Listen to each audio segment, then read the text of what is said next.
많은 사람이 전세라는 주거 형태를 선택하지만 불행히도 악덕 집주인들의 사기 때문에 큰 고통을 받고 있는 임차인들이 많습니다. 전세 사기의 방법은 여러 가지를 상정해 볼 수 있겠는데요. 먼저 전세 사기, 그리고 사기, 그리고 사기, 다양한 사기 방법이 있을 수가 있습니다.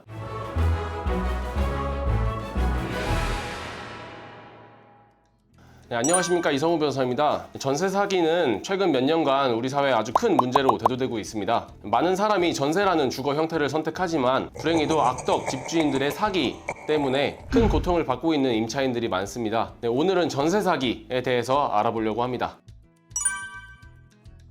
2023년 국토교통부 자료에 따르면 전세 사기 피해 신고 건수는 2020년 대비 2배 이상 증가했다고 합니다. 특히 서울과 수도권 지역에서 피해가 집중되고 있고 20, 30대 청년층이 주요 피해자로 나타났습니다. 그렇지 않아도 서울 살고 있는 30대 초반의 제 동생이 딱 전세 사기의 피해자가 됐었는데요. 제 동생이 얼마 전에 전세 기간이 끝났는데도 전세금을 돌려받지 못하고 있습니다. 그래서 제가 도와주고 있습니다.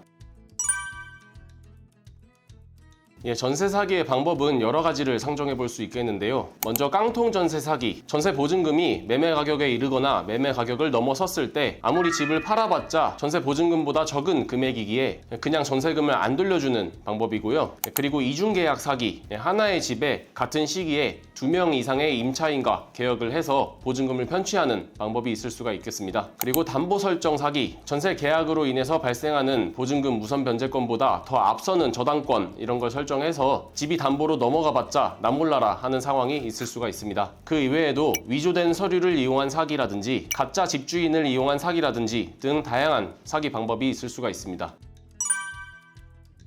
아까 제가 말씀드렸던 동생의 케이스인데요. 이건 저도 겪어보기도 했고 흔히들 겪는 사례라고 보입니다. 임대차 기간이 끝나고 정상적으로 임대차가 종료가 되면 임대인 입장에서는 당연히 보증금을 시기에 맞추어서 반환할 의무가 있습니다. 그런데 보통 임대인들은 그 시기에 맞추어서 보증금을 반환할 생각을 하지 않고 다음 임차인이 들어오면 그 임차인에게 보증금을 받아서 현 임차인에게 보증금을 주려는 생각을 많이들 하고 있습니다. 그런데 임대인의 뜻대로 새로운 임차인이 곧바로 구해지지 않는 경우도 있을 수가 있겠죠. 그러면 보통 임대인들은 이렇게 얘기를 합니다. 임차인이 들어와야 보증금을 받아서 줄 수가 있는데 임차인이 안 들어와서 지금 줄 수가 없다. 난 돈이 없다. 사실 배째라는 거죠. 그러면 임차인 입장에서는 임대차가 정상적으로 종료가 됐고 보증금을 받을 시기가 됐는데 그 보증금을 돌려받지 못하고 그 부담을 온전히 임차인이 지게 됩니다. 그리고 보통 젊은 사람들은 전세금을 구할 때 전세자금 대출을 받아서 전세금을 구하잖아요. 그런데 임대인이 전세기간이 끝났는데도 보증금을 반환하지 않으면 임차인은 그 대출금을 갚을 수가 없게 되고 그렇게 되면 신용불량자가 되어버릴 수도 있습니다. 제 동생이 이번에 이런 상황을 겪게 된 것이고요. 아무튼 이런 경우를 포함해서 전세 사기에 당하지 않고 전세 보증금을 잘 돌려받을 수 있도록 알아둘 사항들을 말씀드리겠습니다.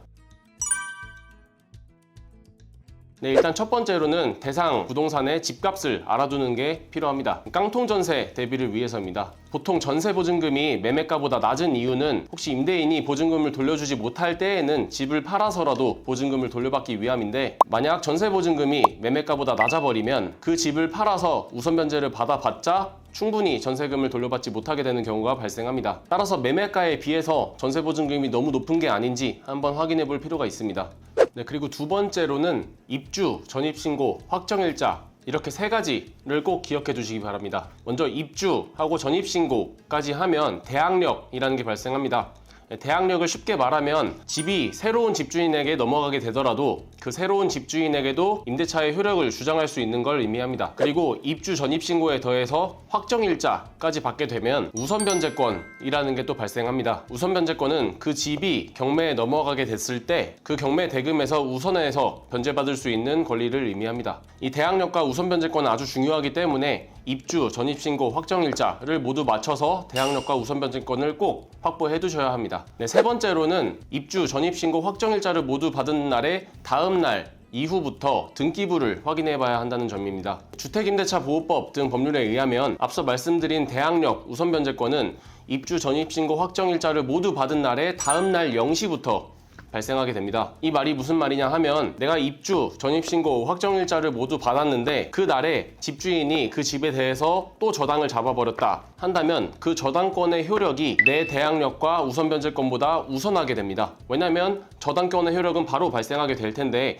입주 전입신고 확정일자를 통해서 대항력 우선 변제권을 받은 효력은 다음날 0시부터 발생을 하니까 그 순위가 후순위가 된다는 거죠. 따라서 내가 이 대항력과 우선 변제권을 확보한 뒤에 며칠이 지나서 등기부를 확인해보고 그때까지도 뭐 등기라든지 다른 권리 제한 사항이 없는지 확인을 해봐야 한다는 말입니다. 네 번째로 방금 말씀드린 상황을 예방하기 위해서 특약사항을 넣어놓는 게 좋습니다. 저도 이전에 전세계약을 체결하면서 잔금 후 2일까지 해당 부동산의 소유권을 이전하거나 권리 제한 사항을 설정하지 않는다 라는 특약을 넣은 적이 있습니다. 혹시라도 내 대항력 우선 변제권보다 앞서는 권리 제한 사항을 설정하게 되면 바로 계약을 해지할 수 있도록 하기 위함입니다. 마지막 5번째로 전세보증보험을 들어두는 게 좋습니다. 전세기간이 끝나고도 임대인이 전세보증금을 반환하지 않을 때 주택도시보증공사 등 기관에서 전세금을 대신 상환해주는 보험 상품입니다. 이건 일정한 요건이 있을 텐데요. 가능하다면 무조건 들어두시는 게 좋습니다. 첫 번째로는 임대차가 정상적으로 종료가 되도록 시기에 맞게 갱신거절의 통지를 하는 게 필요합니다. 주택의 경우에는 임대차 기간이 끝나기 6개월 전부터 2개월 전까지, 상가 건물의 경우에는 임대차 기간이 만료되기 6개월 전부터 1개월 전까지 그 시기에 임대차의 갱신 없이 종료하겠다는 통지를 꼭 해야 합니다. 이 시기에 맞추어서 갱신 거절의 통지를 하지 않으면 임대차가 갱신이 된 것으로 보아서 임대차 기간의 종료가 그 원래 정해진 시기보다 더 늦어질 수가 있습니다. 다음으로 보통 임대인들은 다른 임차인으로부터 보증금을 받아서 현 임차인에게 보증금을 주려고 계획하는 경우가 많은데 그 과정이 원활하게 이루어지기 위해서는 집을 잘 보여주는 게 좋습니다. 사실 집을 보여주는 거에 대해서는 임차인의 법적 의무가 있는 것은 아닙니다. 하지만 집을 잘 안 보여주게 되면 집이 잘 안 나가게 될 거고 그러면은 적당한 시기에 보증금을 돌려받기가 조금 어려워질 수가 있겠습니다. 따라서 가급적이면 협조하는 게 좋겠지요.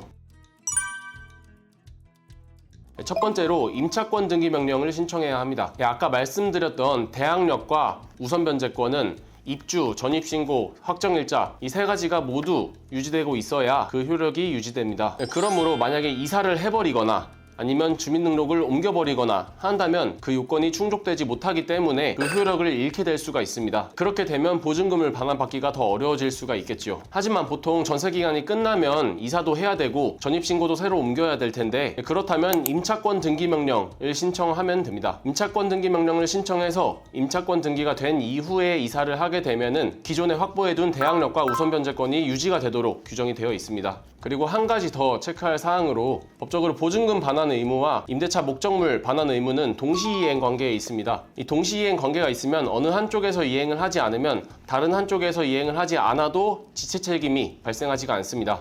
쉽게 말하면 임차인이 집을 돌려주지 않고 있으면 임대인 입장에서도 그 보증금에 대한 이자를 지급할 필요가 없다는 것이죠. 그러니까 빨리 임차권 등기 명령을 신청해서 임차권 등기를 하고 임차권 등기가 되면 집을 임대인에게 넘겨주어서 이자를 발생시키는 게 임차인 입장에서는 좋습니다. 다음으로 두 번째는 지급명령 신청 또는 민사소송을 진행해서 판결문 등 집행권한을 확보해두는 게 필요합니다. 임차권 등기 명령을 한다고 보증금을 강제 집행할 수 있는 건 아닙니다. 강제 집행을 진행하려면 지급명령 신청이나 민사소송을 통해서 판결문 등을 확보를 해야 합니다. 그리고 민사소송 관련해서 말씀드릴 사항이 있는데 보통 변호사 비용을 부담스러워 하시는데 민사소송을 진행했을 때 승소를 하게 되면 그 소송 비용에 대해서 패소자가 부담을 하게 되는데 보통 변호사 비용도 소송 비용에 산입이 돼서 패소자에게 부담을 시킬 수가 있습니다. 따라서 이 보증금 반환 청구 소송 같은 경우에도 임차인이 보증금 반환 청구 소송에서 승소를 하면 그 변호사 비용을 패소자, 즉 임대인에게 부담을 시켜서 변호사 비용을 임차인이 부담하지 않고 소송을 진행할 수가 있다는 거지요.